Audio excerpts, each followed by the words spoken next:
Pengamat militer dan pertahanan Koni Rahakundini Bakri mulai jarang muncul usai dilaporkan ke Bareskrim Polri. Rupanya, wanita yang sebelumnya membongkar skenario Prabowo hanya 2 tahun menjabat itu sudah berada di luar negeri.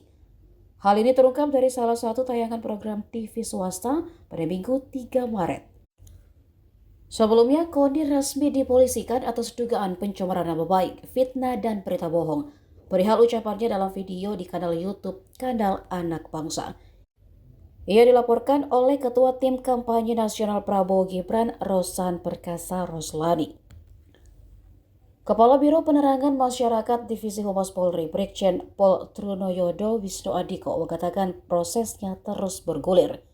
Pihak penyidik memastikan terus memproses laporan tersebut. Meski demikian, mantan Kabid Humas Polda Metro Jaya ini tidak membeberkan jumlah saksi yang sudah diperiksa. Download Tribun X sekarang, menghadirkan lokal menjadi Indonesia.